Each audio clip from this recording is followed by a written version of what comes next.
السلام عليكم، ازيكم؟ عاملين ايه؟ يا رب تكونوا بخير وبصحة وبسلام دايما يا رب. النهاردة حلقة جديدة من برنامجكم اتعلم كمبيوتر مع احمد رفعت، هنتكلم فيها ازاي نكبر حجم الماوس بتاعنا. يعني ايه نكبر حجم الماوس بتاعنا؟ شايفين طبعا الماوس بتاعنا على الشاشة حجمه متوسط كده. في جالنا سؤال ان احد مشتركين القناة حب ان هو يكبر حجم الماوس علشان الرؤية تبقى واضحة بالنسبة له.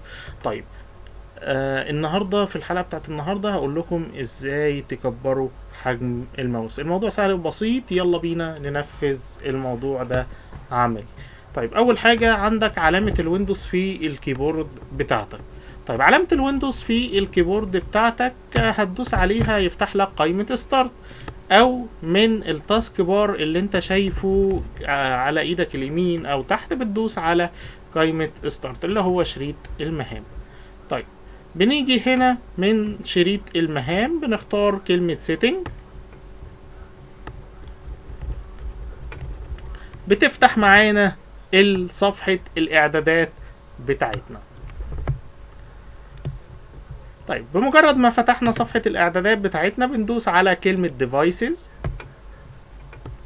بتلاقي على ايدك الشمال فتحت لك قايمة، بتلاقي على ايدك الشمال من ضمن الكلام كلمة ماوس وعليها رسمة الماوس كده، بتدوس عليها. طيب، بتفتح لك الصفحة بتاعة اعدادات الماوس. بتلاقي على ايدك اليمين كده في حاجة اسمها related setting.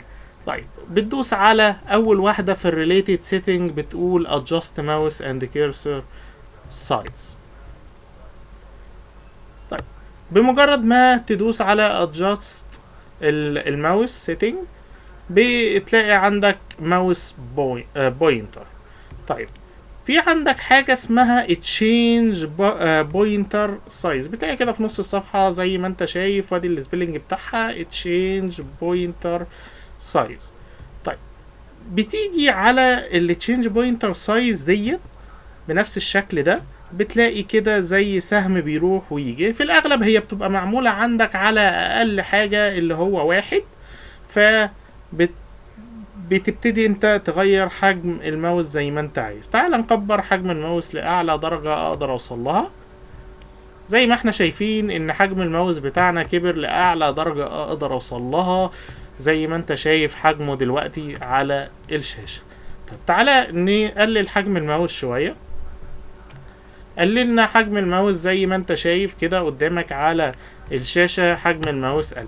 يبقى اذا من الحتة دي استنتجنا ان احنا نقدر نكبر او نصغر حجم الماوس بتاعنا زي ما حضرتك عاوز بما يتناسب مع عينيه. طب يا احمد، في حد كان سألني برضو هو ايه الحجم المناسب للسهم بتاع الماوس ده. برضو زي ما قلنا قبل كده في حلقات، ده بيعتمد عليك انت، لان رؤيتك انت للجهاز غير رؤية شخص اخر. ف ده انت بتظبط الكونفيجريشن او الاعدادات ديت بما يتلائم ليك. تمام، واتمنى ان انا اكون افدتكم. ما تنساش طبعا لو عجبك الحلقة تشترك معانا في القناة علشان يوصلك كل جديد، وتدينا اللايك طبعا، وتسيب لنا الكومنت وتقول لنا انت بتحب تخلي حجم الماوس في جهازك على درجة كام. شكرا جدا لحسن استماعكم، وشكرا جدا ليكم.